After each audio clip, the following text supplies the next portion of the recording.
जी मुंबई से।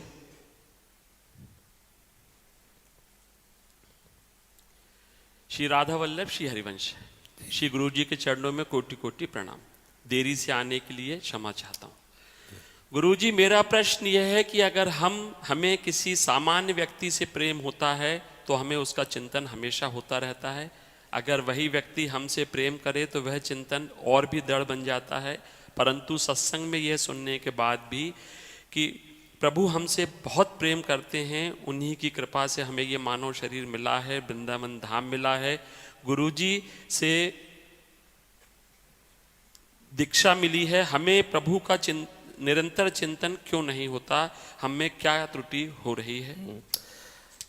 ये भगवान की भक्ति और माया दो पक्ष हैं, दोनों भगवान की। मम माया दुरत्या भगवान ने कहा, और भगवान की भक्ति वो भगवान की प्रिया है, प्रेम लक्षणा भक्ति दोनों भगवान की है। और हमारा स्वरूप भी भगवान का अंश, ममई वांसो। और इस खेल में छोड़ दिया, खेल है, एक क्रीड़ा है। ये संसार क्या है? भगवान की क्रीड़ा भूमि है। इस क्रीड़ा भूमि में दो पक्ष कर दिए, एक माया पक्ष, एक भक्ति पक्ष। माया पक्ष की ड्यूटी दी है कि इसको हरि स्मरण न होने पावे, और भक्ति पक्ष को ड्यूटी दी है कि इसको हरि विस्मरण न होने पावे। समझ रहे हैं? और हमें छोड़ दिया कि दोनों पक्ष का प्रभाव ये, तू देख जिस पक्ष को चाहे उसका वर्ण कर ले। अब भक्ति पक्ष में इतने आकर्षण की वृत्ति मुझे नहीं लगी जितने जगत के आकर्षण की वृत्ति लगी, और हम अपने प्रीतम श्री हरि को भूल गए और माया के आकर्षण में इतना फंस गए कि हम ये भूल ही गए कि हम हरि के हैं। और मैं, मोर, तोर, तय, शरीर, भोग, इसमें फंस गए। अब ये फंस गए आज से नहीं, कब से इसकी कोई लिखित तारीख नहीं है, तो उसे हम बोलते हैं अनादिकाल से। अनादिकाल से शरीर संसार में फंस जाने के कारण भक्ति की जब चर्चा सुनते हैं तो उसका प्रभाव हमारे ऊपर नहीं पड़ पा रहा, क्योंकि वो प्रभाव हमारे ऊपर दृढ़ हो गया। अगर हम बराबर चर्चा सुनते ही रहे तो ऐसा नहीं कि प्रभाव नहीं पड़ेगा। ऐसी दशा आ जाती है कि वो छिन छिन रुदन करंत, छिन गावत आनंद भरी, छिन छिन हार हसंत। कभी भगवत चिंतन करके वो रो रहा है, कभी हंस रहा है, कभी गा रहा है। दशा आती है ना प्रेम की। तो अब हमारा चिंतन प्रिया प्रीतम में स्वाभाविक होने लगे असंभव। हमें कुछ दिन करना पड़ेगा, क्योंकि स्वाभाविक चिंतन जगत का होता है। इसीलिए भगवान ने कहा अभ्यास योग युक्तेन चेतसा नान्यगामिना। सामने भगवान खड़े हैं और अर्जुन से कह रहे हैं कि यदि आप ऐसा अभ्यास कर लो कि मेरा चिंतन छूटे ना, तो पुरुषम शाश्वतम दिव्यम याति पार्थानुचिंतेत, तो दिव्य परम पुरुष परमात्मा को तुम्हें साक्षात्कार हो जाएगा। समझो, सामने प्रभु खड़े हैं लेकिन कह रहे हैं कि तुम अनन्य चिंतन करो, मेरा अखंड चिंतन करो। अब इसके लिए हमें अभ्यास करना होगा। माया का अभ्यास बहुत जन्म से हो गया है, इसलिए ये सहज और सरल लगता है, और प्रभु पराये लगते हैं, और भ्रम ये माया ने पैदा कर दिया। और जबकि सब प्रभु ही हैं, घड़े अलग अलग रंग बिरंगी हैं, लेकिन इसमें जो आकाश दिखाई दे रहा है, जो इसमें प्रतिबिंब है, वो एक ही परमात्मा तत्व का है। तो जितने ये घड़े हैं, ये सब दिखाई दे रहे स्त्री पुरुषार्थ, इनमें श्री कृष्ण का प्रकाश सब में समान रूप से है।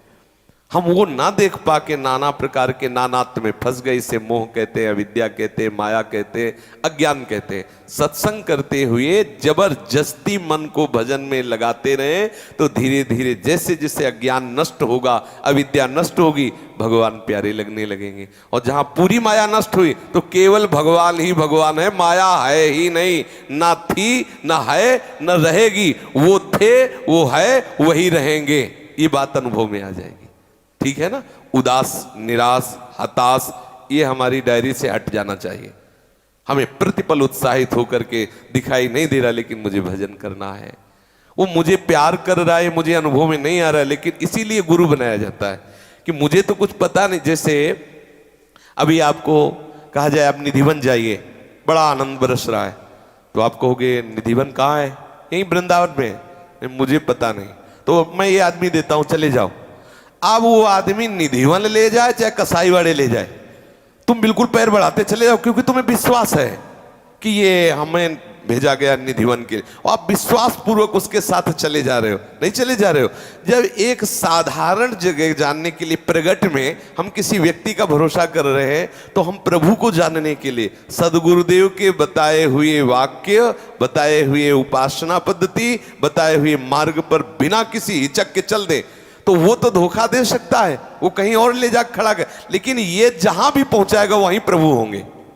ये जहां भी पहुंचाएगा वहीं निकुंज हो जाएगा। ये जहां भी पहुंचाएगा वही, क्योंकि वो सर्वत्र सच्चिदानंद में तत्व विराजमान, जिसके लिए आपने कदम बढ़ाया है। अगर बीच वाला धोखा भी करे तो सामने वाला धोखा नहीं होने देगा, क्योंकि सत्य सच्चिदानंद साक्षी है, वो आपको अनुभव करा देगा। और मुझे तो लगता है कि प्रभु सबको ही अनुभव कराते कि मैं हूं।